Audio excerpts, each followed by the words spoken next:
Assalamu alaikum. Welcome to Electric Solution for another video. আপনারা দেখতে পাচ্ছেন একটি প্যানেল ভোল্টমিটার, যেটির সাইজ হচ্ছে 96 by 96 সেন্টিমিটার। অনেকে এটির কানেকশন ডায়াগ্রাম বোঝেন, আবার অনেকেই বোঝেন না। যারা বোঝেন তাদের জন্য খুবই সহজ, এবং যারা বোঝেন না তাদের জন্য অনেক কঠিন। আজকে আমাদের এক বড় ভাই আমাকে পার্সোনাল নক দিয়ে বলল যে ভোল্টমিটার অর্থাৎ ডিজিটাল ভোল্টমিটার কীভাবে কানেকশন করতে হয় 440 লাইনে। আমরা জানি ভোল্টমিটার এসি ডিসি দুই ক্ষেত্রে ব্যবহার করা যায়। এসির ক্ষেত্রে এসি ভোল্টেজ থাকবে, আর ডিসির ক্ষেত্রে ডিসি ভোল্টেজ থাকবে। এখানে সব মেনশন করা থাকবে। এটা হচ্ছে 500 ভোল্ট এসি পর্যন্ত কভার করবে। এটি আমরা 220 ভোল্টেজে কানেকশন করতে পারি, আবার 440 ভোল্টেজও কানেকশন করতে পারি। চলুন আমরা আজকে ডিজিটাল ভোল্টমিটার কীভাবে কানেকশন করতে হয় সেটা একটু দেখব। প্রথমে আমরা আগে বলে নিই যে কানেকশন পয়েন্টগুলো কী কী থাকে। এইটা হচ্ছে 220 ভোল্টেজ এসি যেটা দেখতে পাচ্ছেন, সেটা হচ্ছে আপনার ডিসপ্লে পাওয়ারের জন্য। এই যে ডিসপ্লে আছে সেটি পাওয়ারের জন্য আপনার 220 ভোল্টেজের প্রয়োজন হবে, এবং কত ভোল্টেজ দেখাবো সেটির জন্য এই ইনপুট লাইনটি দেওয়া আছে, অর্থাৎ B1 B2 অনেক ক্ষেত্রে দেখা যাবে A1 A2 বা L1 L2 বা RS বা RT বিভিন্ন নামে অবহিত থাকতে পারে। আবার অনেক ক্ষেত্রে এখানে 220 ভোল্টেজ না লেখা থাকলে সেখানে লেখা থাকবে পাওয়ার, আর এখানে লেখা থাকতে পারে এই হাই, এখানে থাকতে পারে লো, বিভিন্ন রকম থাকতে পারে, আপনারা দেখে নিতে পারবেন। চলুন আমরা কানেকশনটি করি। প্রথমত আমরা 440 কানেকশনটা কীভাবে করা হয় সেটি দেখব। 440 কানেকশন করার জন্য আপনার প্রথমে B1 থেকে B1 এর রেড পেজটি দিয়ে দিবেন, এবং L1 যেটি ডিসপ্লে পাওয়ার জন্য সেখানে L1 কানেকশনটি করে ফেলব। এটা হচ্ছে ডিসপ্লে পাওয়ারের জন্য। এটা যদি কানেকশনটা মেন পাওয়ার থেকে না দেয় তাহলে ডিসপ্লেতে শো করবে না। আর এই লাইনটি হচ্ছে আমরা আমাদের 3 ফেজ যে লাইন 440 লাইন, তার রেড পেজটি আমরা এখানে কানেকশন করব।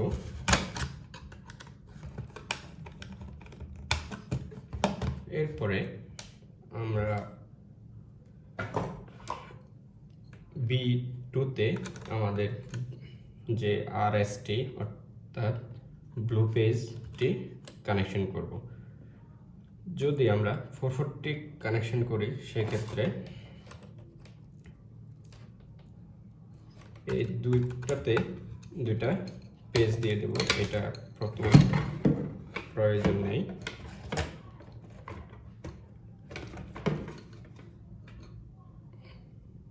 দুটা পেজ দিয়ে দেব, একটা হচ্ছে রেড পেজ আর একটা হচ্ছে ব্লু পেজ।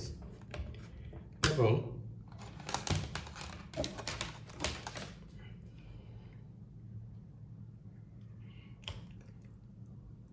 এখানে নিউট্রালে আমরা প্লাগ একটি তার ইউজ করলাম বোঝার সুবিধার্থে।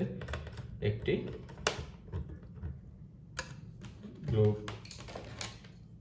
ব্ল্যাক পেজ নিয়ে নিলাম, অর্থাৎ নিউট্রাল। বিষয়টি লক্ষ্য করুন, আমরা প্রথমত রেড পেজটি B1-এ কানেকশন করলাম। B1 থেকে ডিসপ্লে পাওয়ার জন্য আমরা L1-এ একটি কানেকশন লাগাই দিলাম। এরপরে B2-তে আমরা ব্লু পেজটি ইউজ করলাম। ব্লু পেজটিতে আর যখন রেড পেজে পাওয়ার আসবে তখন 440 ভোল্টেজ দেখাবে এবং নিউট্রাল এবং রেড পেজের কারণে আমাদের ডিসপ্লেতে সেটি দেখাবে। যেহেতু আমার হাতে 440 লাইন নিয়ে আমি 220 কানেকশন করে সেটি দেখাবো। ধরুন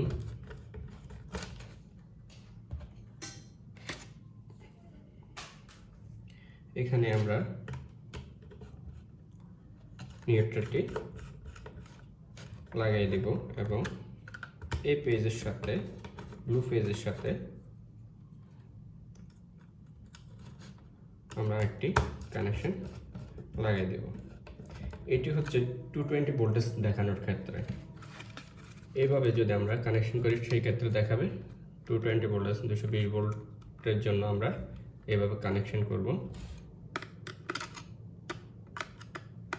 B1 এর সাথে L1 এবং B2 এর সাথে N কানেকশন করে দিলে এখানে 220 ভোল্টেজটা দেখাবে। চলুন দেখি 220 ভোল্টেজটা আমরা একটু চেক করে দেখি 220 ভোল্টেজ দেখায় কিনা।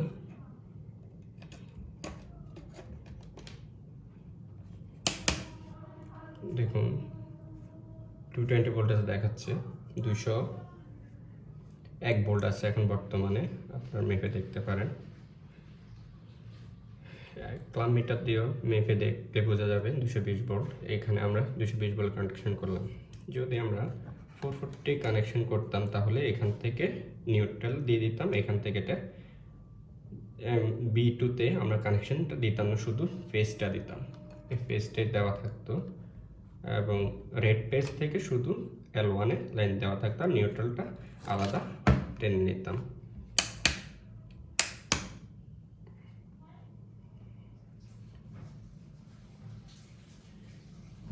আশা করি বিষয়টি বুঝতে পেরেছেন।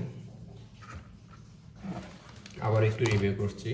দেখুন যদি আমরা 440 লাইনের জন্য কানেকশন করি সেই ক্ষেত্রে শুধুমাত্র N এর মধ্যে নিউট্রালটা দিব আর রেড পেজটা L1-এ দিয়ে দিব।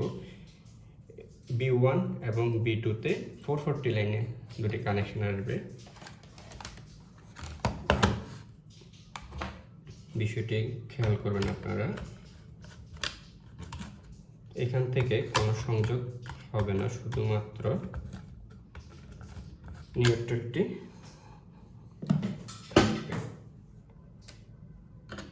শুধুমাত্র নিউট্রাল দিয়ে পাওয়ারটা আমরা দিব।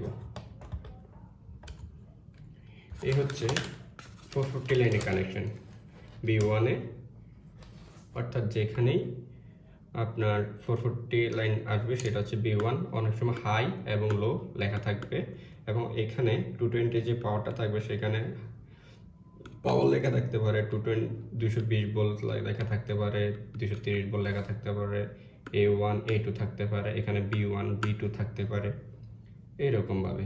আশা করি বিষয়টি বুঝতে পেরেছেন। সবাইকে ধন্যবাদ। আসসালামু আলাইকুম।